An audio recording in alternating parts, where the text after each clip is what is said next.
for sure, but we just have to get back into it, Mirko. Let's get it, ladies and gentlemen. Into the land of Dawn we go for the unique picks over from Rebellion and as well as Aura Fire. Again, it's going to be so interesting to see. I want to take a look at their emblems here, because is Fearless on the Demon Slayer to clear faster, get that power spike faster, or is he going to go for the Killing Spree? The normal emblem as, yeah, Killing Spree is going to be the choice for him. For both, actually. For High too. All right. All right. Welcome to Season 8 of MPL ID.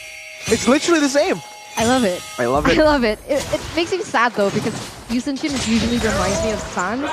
But now on screen you can see that both teams are trying to find their own ground. Rebellion Zion once again being that aggressive force as well as Lusa's trying to pressure High here. In the early game though, Rebellion Zion has a lot more damage to play around with, but Wijinarko gets stuck alone there, and the Litho will be taken by Aura Fire, but Rebellion, they try to go get something more! Sway low! Sway low, just flickering in, securing first blood, presented to you by the Samsung Galaxy A series. Rebellion Zion leading in the early stage once again. It's insane how advanced their improvement has come for the side of Rebellion Zion. Swalo, we usually see him on those high ground heroes like the Sicilian, like the Eve, but even on the Faramis, he can play that aggressive mage as well. So he's just so flexible, and you can see it already starting to pay off here in the first almost second minute of the game. And actually, I do want to add on this. Lunox actually wins against the Claude from the early stage of the game. I don't know why, I thought it was Beatrix, but yeah, it's Claude in that gold lane. So Lunox actually, a mage always counters the marksman, especially the marksman like Claude, who has so much trouble in those situations because his range is just so small. Highs with better sustain, better poke, more range, will be able to just completely poke Chai down. So Aura need to constantly be looking at that top side as Rebellion use this pressure in the top side to go for the first turtle of the game. Fluffy jumping in with the falling star moon, Swalo popping the cold altar. First neutral objective secured by Fearless. Turtle slain presented to you by the Samsung Galaxy A series as Wijinarko, whoa, very aggressive, forced to back up. Man, look at the damage Fluffy's receiving on the Esmeralda, even from Swalo. It's interesting. Is a Faramis base damage that high? I think the more people are around, the more damage the spells do as well. So these early game fights where everyone's clumped up like this, it's really beneficial for Swalo. And of course, talking about Fluffy and taking damage, name a more iconic duo. He just goes in, and so far, he has not been punished for it just yet. That is the power of that Esmeralda. And for Aura Fire, talking about how they're able to maneuver around the cult altar, they have 3 sprints, right? So, you know, they'll be able to outrun or chase as much as possible, especially when the going gets really important in that late game. But remember, Arashi, on the note about Fluffy and Esmeralda, but that has to wait as Godiva is going to be the center of attention there in the top side and even getting picked off. But back to my point, remember that Highs on the Lunox is going to be able to counter the Esmeralda later on in the game. So Fluffy always being able to absorb that damage, it won't happen in this game. Oh, it's a dive here. Giant getting brought back by the Shadow Stampede, but Rebellion, they just use this to create space for Highs again, playing for that winning lane, creating so much space, and sending the Yusunshin over to collect the turret gold. It's the hyper carry meta! it's kind of back here as Fearless is able to take a little bit of damage onto the turret gold. They're looking for a fight though. High gonna get caught. Whoa, what was he doing there? Brilliant's order. It's a cold altar as well as High pops into Brilliant's order there. And yeah, the Aura just not able to find any picks. Godiva goes in for the I'm offended, but Rebellion is way too slick with it, able to get out. It's insane because if they're hitching their bets onto Facehugger with the real world manipulation like we saw earlier, Rebellion Zion, they have 2 ways to maneuver around it. They have the Guiding Wind from Wijinarko, and they also have the Cult Altar from Swalo to prevent anything from happening from that ultimate. So really insane timing that needs to be done by Aura Fire this time around, as once again, Rebellion Zion already the eyes on the prize in that turtle. They've been playing it so well in the laning phase because they are able to shut down Kaid and get Highs as well as Fearless a bit more ahead because they did bring in Fearless to collect their turret gold, and that will set him up to make him a lot more, with a lot more damage and a lot more security for the retributions against High. That's going to be another free turtle picked up by Rebellion Zion, presented to you by the Samsung Galaxy A series. As Godiva jumps in with I'm offended. Fujinarko's still able to flicker out Suelo, bringing 3 members back, but Facehugger pops in. The real world inflation instantly cancelled out. Suelo doesn't have to cold alter just yet. Flickers out to safety. Highs comes in with a Chaos Order, taking Godiva low, taking Godiva down in the mid lane, leaving the gold lane over for Fearless to take, and even in the bottom side, Rebellion winning in all 3 lanes as the top side is gonna get ganked. Oh my god, again, Rebellion. Wow. I'm so impressed. I'm so impressed. There was a moment that Aura Fire could have taken that top tower turret, but you can see the way that Fearless instantly rotated there and prevented that from ever happening, Arashi. Clock of Destiny already completed 4 highs on that Lunox, so he'll be attempting to do a lot of scaled up damage in the late game. For Kaito, he does have the DHS, he's not completely behind the curve, but it's a solid about 400 gold lead for the side of highs. So Kaito will have to actually struggle a bit more and try and find scraps to get to the power spike before Aura can try and attempt a big comeback team fight. How many minutes has it been in the game? Well, it has been 5 minutes and 40 seconds. 5 minutes, 40 seconds, 3,000 gold lead, and not one of them have been taken down yet. Yeah, it's pretty insane. The fact that Rebellion Zion, using this somewhat late game composition, is able to dictate that early stage. But again, it all comes back to setup, right? If you take a look at the game, how they're actually able to play around this, the map in general, is by getting mid-pressure. This is what we saw as well, Arashi. Fun fact, me and Arashi, we watched the OniPH Blacklist game yesterday, and this is some kind of similar. 2-0? Yeah. Ooh. But this is kind of similar what Rebellion are trying to do. They pick up the Matilda and the Faramis. Faramis alone clears waves faster than the Yi. If you have the Matilda, even faster there, right? So they use that mid-pressure that they have to constantly move into the jungle, move into the gold lane, move into they just ignore the XP lane, right? So gold and mid is the priority, and even the jungle. With that, they create so much space, forcing Fluffy to always come through to help, because that's how Aura plays. When they go for fights, Fluffy's always there to help, even sometimes leaving his lane. And Rebellion, knowing that, they punish. They know that Fluffy will always come. They will not go for full team fights. They only go for the little like engage, get 1 pick, back off with the call alter. And meanwhile, Jiren just hits the turret down below. And they keep doing this. Aura Fire gets frustrated. The more frustrated they become, more mistakes that they make around that jungle area that they are able to punish. And again, High getting caught a few times was all in that build-up. Wow, that actually makes sense. That's exactly what we're seeing, and you can see it actually pay off already. Once again, Rebellion Zion going very aggressive with the 3 men. Like you mentioned, the hyper thing. Right. Oof! A very, very close 1v1 attempt from Kite. But now in the bottom side here, Rebellion, they're just unrelentless with this aggressive playstyle. The towers even are not really safe when Rebellion Zion has all the control in the mid lane and they're able to just move around as a gank squad. As you say, Mirko, this seems to be the same strat as the hyper carry strat. Funnel all the resources to one person and then hang out with him, move around together and start just picking people off. And the beautiful thing is, with this hyper meta that they are trying to portray into this game, both of their roamers, as in the Faramis as well as the Matilda, they have such high mobility. Yes. So they will have the pressure and they will have the upper hand when it comes down to those rotations. You're right. Oh my god, it's brilliant. Again, it really just enables that rotation to come through, right? Enables everyone to rotate. As you can see here, Kabuki, even when he's not playing, he's getting fed. Right? He's getting fed, literally. Good one, Mirko. But the rest of the guys seem very relaxed right here. They have full confidence. And here on the screen is the man Godiva himself. He's playing that Ruby, right? So he can still make aggressive plays happen, but we have seen that Godiva on the Ruby, his plays aren't nearly as dynamic just because the kit is a lot more static. Yeah, he kind of struggles on these less playmaking heroes, right? On the Godiva, I almost call it Godiva because again, just both of those, it's an iconic duo. Yeah, but like again, Jaco and Kufra. You're right, yeah. But you know, it doesn't feel like he is able to make the most out of the Ruby here because it's not as flashy, it's not as crazy as the Kadita. But here we do have a comment from Justin_Frey. He got the confidence after using the Axe Body Spray. Go Rebellion, show them what the Bulls can do. Blue Bulls supremacy here for this right match, and it's so crazy. It's just so crazy how fast they develop. And on that note, Mirko, saying that that Godiva isn't able to relay the same amount of impact because he's not on the Kadita is also because that other heroes, they don't really have as much of an escape mechanism that can save him when he goes and does those really aggressive plays. And usually at the end, without the Kadita, he just gets picked off. And that's going to be another factor less for Rebellion Zion to worry about. Rebellion is just, again, the planning is just so good in the drafting phase.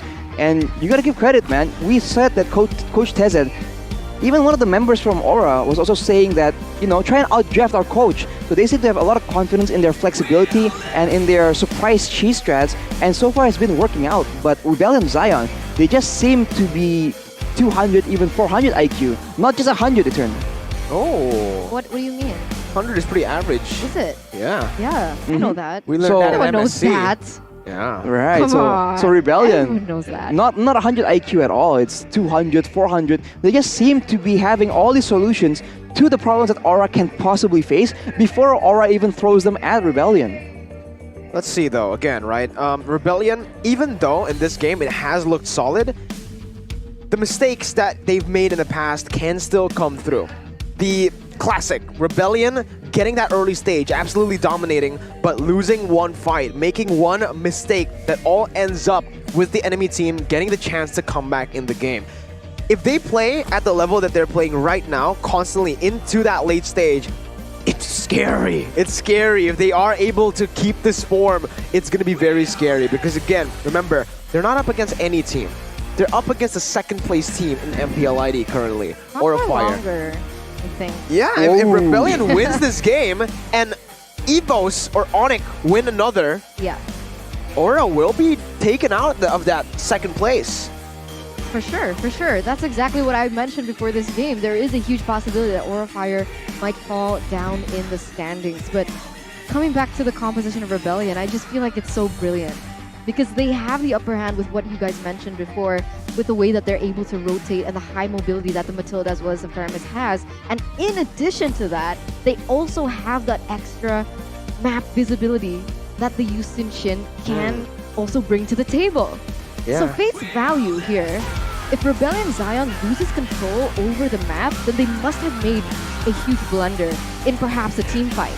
Right, and considering that Aura can't catch them by surprise with that intel gameplay, that's why we see a lot of picks being so valuable. But now, Mountain Chakra is popped to try and attempt for Rebellion to just chase the members of Aura Fire back into their towers. Brody was very, very low, trying to go in with the BMI. Fearless, oh my goodness, dashing in, dealing the damage onto High, taking him low. Swaylo looks for a kill onto him. Turtle Buff is there. What? Wait, Godiva got caught. Swaylo able to, what? Nice. He got deleted. What happened there? He actually went for the kill. High was so low, but High was able to actually outplay there. There was a certain amount of time that he bought Swaylo for the other members from the side of Rebellion Zion to pick up those objectives as well as the buff from the side of Aura Fire. So even though he was taken down, there was a trade there and Rebellion Zion still able to have that map pressure. High just scouting around with the entropy there. He's spotting out Dairon, who has the ability to just do a lot of damage here. And they jump onto Highs, but the Brilliance Order will allow him to back away. But no, he gets caught. Not for long. Wait, oh my god, the guiding win. Beautiful position by Ouijanarco to bring that gold laner out of harm's way. And again, Rebellion, like I mentioned, if they are able to keep this form, it's going to be very scary as that's going to be Swaylo jumping and bringing Fluffy back in. Again, Aura Fire. What are your win conditions here? They have to make sure they actually get the combo and get the engage properly if they want to get a fight, because if you leave them up with a small sliver of HP, they can get out with the Cult Altar with the guiding win, and now Fluffy gets engaged on. Fearless dealing so much damage, hitting from the back lines as High pops the entropy as well. Both teams disengaging, but Rebellion find the better pick, and Giant gets bursted down to a quarter of his HP now as Rebellion look towards the Lord. This is amazing, amazing plays by Rebellion. Again, rotating and converting on every single kill onto objectives, forcing these fights only when it is necessary. The timing is perfect now. Very, very on point with their timings at the moment. And I gotta say though, that Ouijanarco is just so, what do you call it?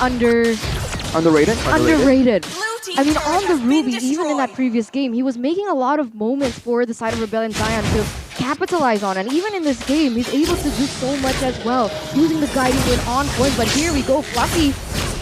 Taking the Ooh. damage. Yeah. There you go. I mean, I guess classic Fluffy because he has taken the most damage in MPL ID Season 10, but that was way too much damage. This is what you said in the early stage, Eterna. Lunox counters the Esmeralda, so the more they can do this, the harder it becomes, the tougher it becomes for Esmeralda as a frontliner.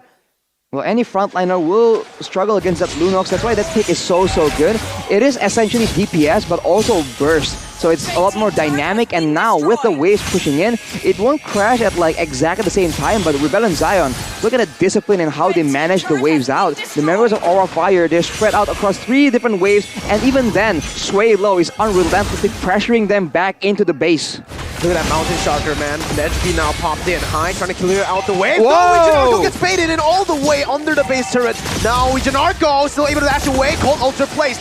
Brings the order as well. Aura Fire looked for the engage, could not go for more. They need to recall. No ultimates here. Only High and Fluffy. 2 versus 2 ultimates. Rebellion still trying to look for the siege, but they don't need to do this. They do not need to do this. 10 minutes in, they can just back off. That's exactly what they do. 7.4 thousand gold lead as we are going to take a look at the item check for the 11th minute timer. For the side of Aura Fire here, Fluffy, he's opting for the Oracle, so he wants that shielding, he wants to be a more solid front line. But honestly, going up against the Lunox, maybe the Radiant Armor would have been a better pick. He is taking a lot of damage right now, and he is not serving well as the role of the main frontline. So Aura, without a real frontline, they're also struggling to just face check into these bushes because Rebellion has so much control. They have taken all the turrets from Aura Fire, so they can just hide across the map and surprise the members of Aura, especially because they have the Mountain Shocker as well. So Aura is being completely read out, and I think they just have to wait for an opportunity to present itself, maybe at the base, right? Because that is where they can't get caught off guard. That's where the Mountain Shocker does damage only but does not expose them. But of course, against Rebellion that's playing so disciplinedly, that might be easier said than done. Now the thing is, usually when we're talking about composition, we usually see one has a better pickoff comp, one has a better team fight comp, but in this current situation, how is Aura gonna play around it? Because even if they go for pickoff, in a pickoff situation, Rebellion Zion is able to win it as well. In a team fight, it's really difficult too. So what can Aura Fire do at this stage? Well, they have to catch up first of all, right? Yeah. Once they catch up, then you can talk about the compositions and how they match up against each other. If they have caught up, they still lack a bit of crowd control and that secure engage. I think the best thing for them to do is to do what they do best. Dance around in those fights, right? Go in and out, manage distance. They have 3 sprints, remember. They can easily control the distance, avoid, for the most part, real big full-on fights, and once the resources have been used by Rebellion, that is where they can attempt to just turn it around. Or perhaps they can just go for maneuvers around the map with pressure and go for split pushes, right? I think considering that their Rebellion, like in game number 1, is relying on the Cult Altar as well as the other huge teamfight ultimates, they can go for split pushes and separate the members of Rebellion and then find opportunities that way instead. Okay, if you're gonna talk about split pushes, who exactly in the Aura Fire composition can split push other than the Esmeralda? Natan. Natan. Natan kind of needs to be accompanied by someone though. Like we have seen, if you guys go on TikTok or anywhere, you should have seen this kind of meta. The Natan using the entropy to clear out the lanes and clear out the turrets without minions. Alright? So that's kind of tough right now because, again, Rebellion Zion are doing such a good job in controlling, micromanaging the waves on the side lanes just so that cannot happen. But it is a possibility still. High can look for that. If all else fails here, they can go, maybe bring the Ruby down with High to get turrets. If he has, I think, 4 items with the entropy, he will be able to clear out the turrets without the minions. I think when it comes, if Aura is able to catch up somehow, right, by maybe getting pickoffs, getting shutdowns here, I think 2v2s, 3v3s, they still have a chance here, right? So I think the issue is just making sure, it's not about split pushing per se, it's about making sure Rebellion Zion does not play as 5, because they are strongest when they're all together because they've been copying, taking a lot of pages from the Ube strat as Heis here is able to escape with the Brilliance Order. It's just so secure, and Fluffy looks for a bit more, but he's unable to do so, and Aura actually has the control in the Lord area, but they get pushed back by the Mountain Shocker alone. That's why it's so massive, the value of that Mountain Shocker. Again, getting pressure back, getting the vision onto the Aura Fire members, and even providing poke now to Fearless is just way more ahead compared to High, but they're actually forcing this here. High is not there. Fearless will be able to take the turtle, the Lord. No, it's not even Fearless. He doesn't even use the Retribution because he knows it is completely secure. High was in the bottom lane, and Rebellion played it perfectly. This just shows, again, the value of that Mountain Shocker. It dealt so much damage. Damage, utility, I don't know, there's not much to complain about when it comes back down to that ultimate. And it's so insane because Rebellion Zion was able to put pressure on that bottom side, forcing High to clear that out. And Rebellion Zion was able to get the turret almost in that bottom side as well as that Lord uncontested. 9,000 gold lead for Rebellion Zion here in the 13th minute. This is looking kind of bleak for Aura Fire at this stage. Unless Rebellion Zion makes a mistake. Oof. The damage! They need to try and bait out the Cult Altar to try and, even attempt something. They can maybe do it using a Blazing Duet or a Real World Manipulation, but right now, even with those, I think they need to use both to even threaten a pickoff on anyone on the side of Rebellion. So it's just very difficult. The Lord has been cleared out, and Rebellion, they haven't been using the waves as neatly as possible. Godiva went for that I'm Offended Flicker combo, but it has not worked out, and Suelo goes in. Yeah, with the Flicker there, Fluffy gonna get caught, instantly bursted down by Sway. Low, Rebellion looking for their first match victory in MPL ID Season 10. Chai with the defense here with the Blazing Duet, but in the back lines, look at the brilliance, look at the base. It's gonna be targeted, but it's gonna be cleared out. Minions no longer available. Chai still able to dish out the damage. 1v4, 1v5 here. He's gonna get taken down, and there you have it. Wait, no more minions, they don't even need it. Rebellion, oh, it's still going on for a bit longer, but they have it in the bag. The first match victory for the Blue Bulls up against Aura Fire. A massive upset. They don't need to dream anymore. They got it. Rebellion finally cracking that egg. Wow. History renders itself useless today as once again, week number 3 is the week